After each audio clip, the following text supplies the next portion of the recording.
13 अगस्त 1972 पाकिस्तान के रावलपिंडी में मौजूद एक कड़ी सुरक्षा वाले प्रिजनर ऑफ वॉर यानी POW कैंप में वो रात इतिहास बनने वाली थी। यही वो कैंप था जहां 1971 के भारत पाकिस्तान युद्ध के बाद भारतीय वायुसेना के 12 पायलटों को बंदी बनाकर रखा गया था। कैंप की सुरक्षा इतनी सख्त थी कि कोई सोच भी नहीं सकता था कि यहां से कोई जिंदा बाहर निकल पाएगा। चारों तरफ ऊंची ऊंची दीवारें, दीवारों के ऊपर कांटीले तार, हर जगह हथियारबंद पाकिस्तानी सैनिक। लेकिन इसी नामुमकिन जगह पर 3 ऐसे भारतीय पायलट मौजूद थे जिनके इरादे किसी दीवार, किसी तार और किसी बंदूक से डरने वाले नहीं थे।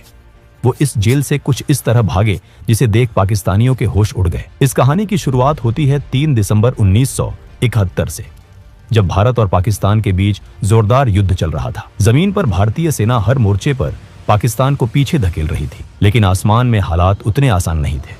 पाकिस्तान के जफरवाल शहर के पास बना एक ऊंचा वॉच टावर भारतीय वायुसेना के लिए बड़ी परेशानी बन चुका था। वहां से पाकिस्तानी सेना भारतीय मूवमेंट पर नजर रखती थी और कई बार भारतीय विमानों पर सटीक फायरिंग भी की जाती थी। इस वॉच टावर को तबाह करने की जिम्मेदारी दी गई भारतीय वायुसेना के जाबाज पायलट दिलीप पारुलकर को। दिलीप पारुलकर अपने साहस, अनुशासन और हिम्मत के लिए जाने जाते थे। उन्हें पता था कि मिशन आसान नहीं है, लेकिन देश के लिए यह जोखिम उठाना जरूरी था। 10 दिसंबर 1971 को दिलीप पारुलकर अपने सुखोई 7 फाइटर जेट के साथ मिशन पर निकले। जैसे ही वो वॉच टावर के पास पहुंचे, पाकिस्तान की एंटी एयरक्राफ्ट गनों ने जबरदस्त फायरिंग शुरू कर दी। गोलियां सीधे उनके जेट की तरफ आ रही थी। कुछ ही पलों में उनका विमान बुरी तरह डैमेज हो गया। हालात बिगड़ते देख पारुलकर ने बिना समय गवाए इजेक्ट किया। उनकी जान तो बच गई, लेकिन किस्मत ने उन्हें दुश्मन की जमीन पर उतार दिया। जमीन पर उतरते वक्त पारुलकर पहले से घायल थे। दर्द से जूझते हुए वो खुद को संभाल ही रहे थे कि आसपास के पाकिस्तानी आम लोग वहां जमा होने लगे। भीड़ दुश्मन चिल्लाने लगी। देखते ही देखते लोगों ने उन्हें पीटना शुरू कर दिया।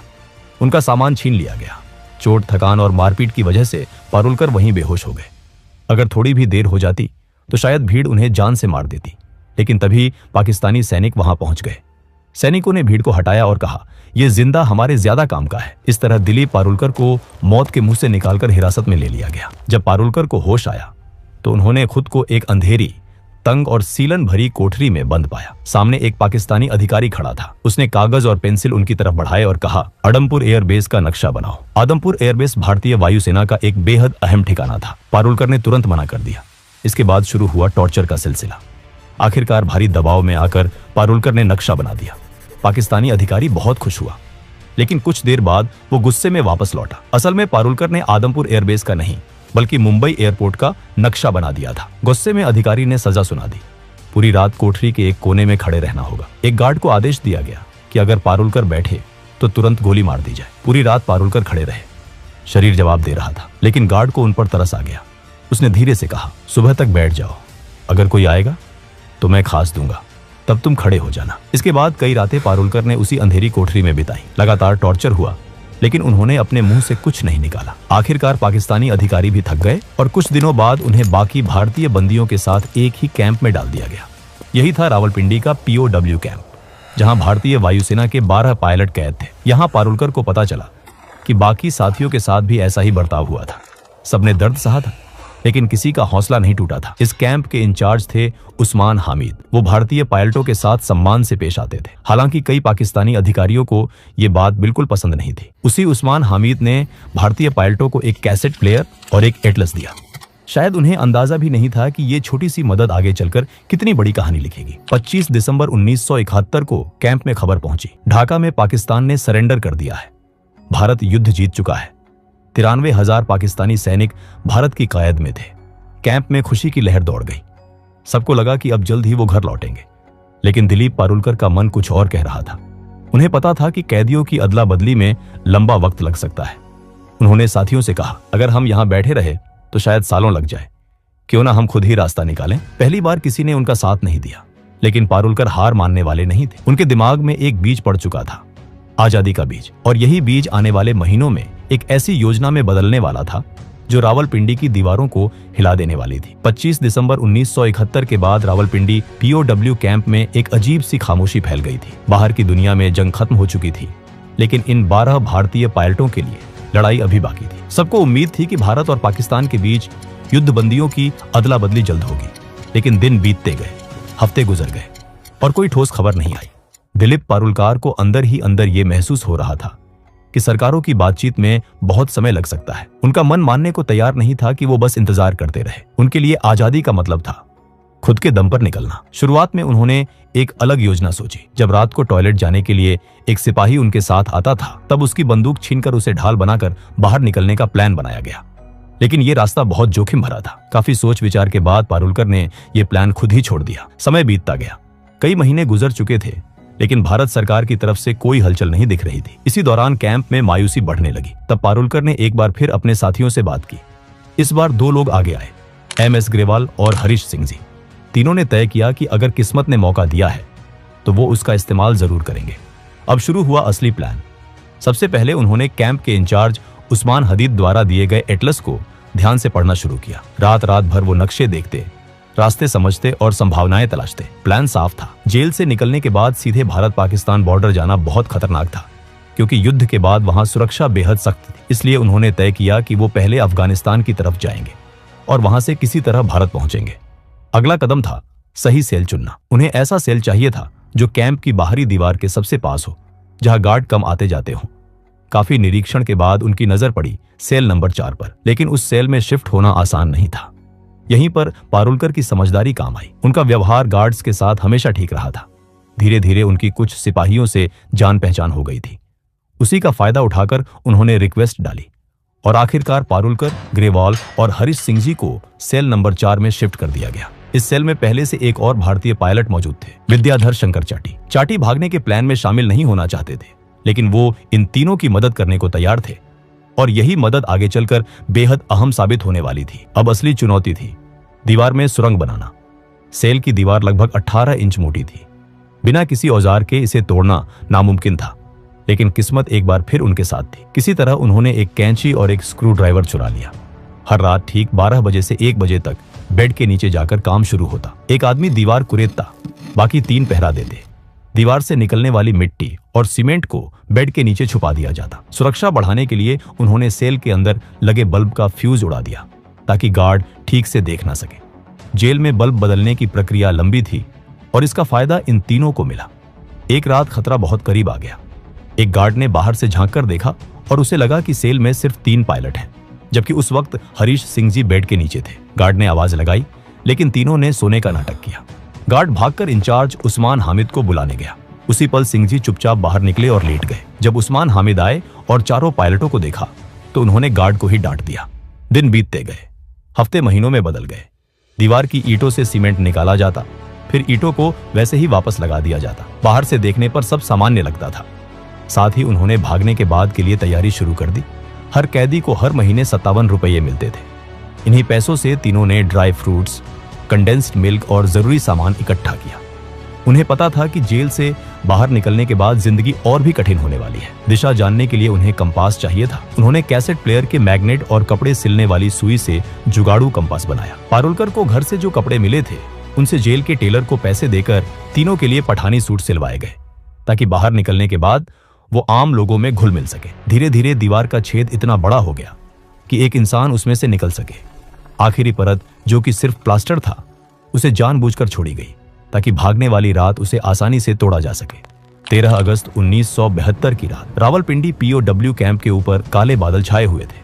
तेज हवा चल रही थी और थोड़ी ही देर में मूसलाधार बारिश शुरू हो गई। यही वो रात थी जिसका इंतजार दिलीप पारुलकर, MS ग्रेवाल और हरीश सिंह जी महीनों से कर रहे थे। तीनों ने अपने पठानी सूट पहने, ड्राई फ्रूट्स, कंडेंस्ड मिल्क, जुगाड़ से बना कंपास और थोड़े पैसे अपने पास रखे। जाने से पहले उन्होंने अपने साथी विद्याधर शंकर चाटी को गले लगाया।